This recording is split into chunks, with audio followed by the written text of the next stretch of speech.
Uh, Willie, a couple questions about Braxton. Do you think you need to instill confidence in him, or do you think he's still confident? And also, you mentioned that there were guys open. Is he not seeing them, or is he not trusting what he's seeing? Um, I don't think we have to put any confidence in him.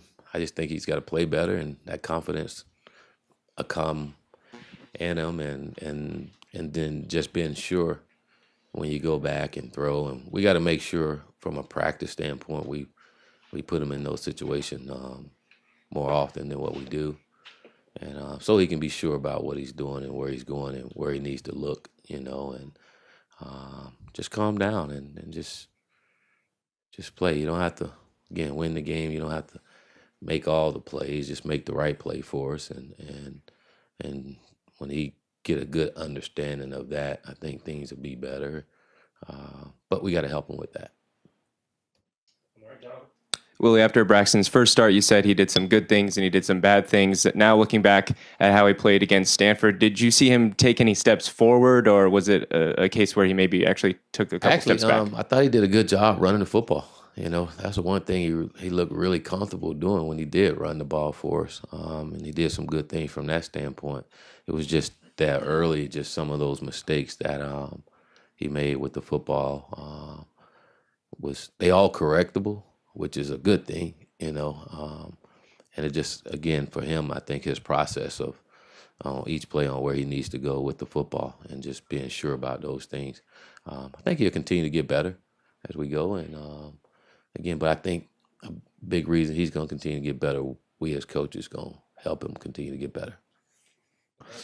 Talked about kind of getting more practice reps, getting more game reps and experience. Just given that you have, Allie and Burmeister right now for the foreseeable future, at least, what do they have to do to at least kind of improve the offense? Because obviously the last 2 weeks, there hasn't been much out there. I think the big thing is don't turn the football over. I think that's the biggest issue. Again, we don't need for him to win the football game for us, but we definitely can't turn the football over. That's been 2 weeks in a row where we've turned the ball over 2 or more times. And again, when you don't have all your weapons and you can't afford to give the team extra possession, and I know a couple of those interceptions have been on first down, so it really kills drives for you and opportunities. So we got to be smart with football, take care of the football. I think if we do a good job taking care of the football, then things will be a lot better for us.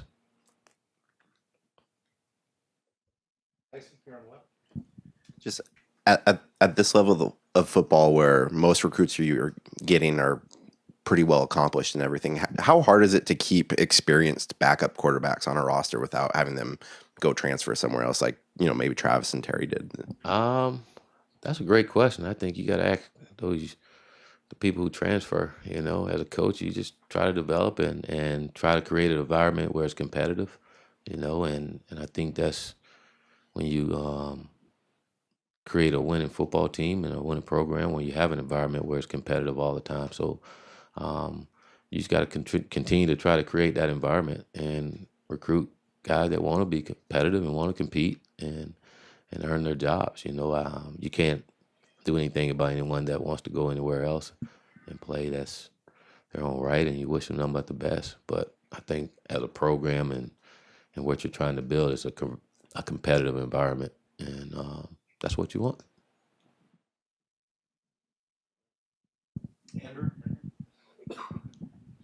With all the freshmen you've played this year, 6 at one time on defense on Saturday, 13 overall. Have you been, as a head coach, have you ever coached a team that's relied this much on this many true freshmen? Probably not as many, but everywhere I've been, we've played a lot of freshmen in there, and they got better. There's no better experience than game experience. And you take your lumps. You understand it's going to happen, especially when you're playing a winning program with some veterans on that side of the football. Those things are going to happen, but you just try to make sure you're sound in things you do and put them in a good position so they can make the plays they're capable of making, and understanding that there's going to be some hiccups here and there. You just try to limit those hiccups. You used a 4-3 defense at times against Stanford with Jelks at linebacker. was that situational week, because of Stanford's just their run game, or do you anticipate maybe that being a more common occurrence with the depth at linebacker being an issue? No, I think that's more of the Stanford week. As we know, Stanford is different than most teams that we face. So it was more of game plan for Stanford than anything. And I thought Jeff did a good job of adjusting too, playing a position he hadn't played, and again making the plays that he was making was pretty impressive. As you look forward to facing UCLA, you feel like it's going to be a program just as desperate as you guys are to get back on the winning side? Absolutely. We both fighting to get a victory in a conference game. And again, each week you're going out to try to find a way to win. So I'm sure both teams will be fired up and ready to roll, and we both need a win. I don't know about them, but I know we need a win. We need to win. Losing sucks. Brian on the right.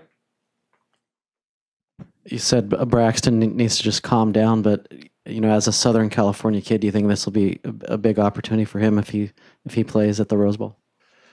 Oh yeah, it's a big opportunity for everyone. Everybody loves to play in a Rose Bowl, and I'm sure him growing up in Southern Cal always thought about doing that someday. And so I'm sure I hear some of our guys from down there now that's played in that game just talk about how fun it is to play there, and I'm sure he'll be fired up to get down there and play. And we just want Braxton to have fun. I think that's part of it too. I told him the other night, it's just don't look like you're having fun. And I know when you don't play well, of course, but I think if you start off having fun, you'll continue to have fun, and not put too much pressure on yourself. Just go do what you know what you're capable of doing, and then it'll work out. You mentioned in post game that Justin had thrown a couple passes last week. How much is he doing in practice for you guys right now, and how close is he to being back? Justin really want to get back as soon as possible. It's pretty cool to watch. He walk around, he'll come by, and he always joke, "Hey, coach, I get to practice next week. We'll go next week." Knowing that he can't, but he really want to get out there. He threw the ball yesterday pretty well. I say he stopped teasing me, but he's not ready. I know he's been drinking his milk, so I'm sure he'll get back quicker than we think. And literally he's been drinking his milk. I was sitting with him at dinner the other night. He had 2 vitamin D carts right there drinking. Coach, I'm drinking my milk. That's how you gotta love him. Your offensive line been the Iron Man basically all year, with Crosby and Pisarcik going down with injuries. How do you feel like those 2 guys that stepped in for their roles in Alio and I think it was Capra filled in the second half? I thought they did well, considering timing of them getting in, and those guys are vets. They understand, and we have all the faith in the world in them. And again, we always felt like our O-line was our strength, and probably where we have a little more depth than what we do at other positions. So again, with a good week of practice, and I think they'll take care of business.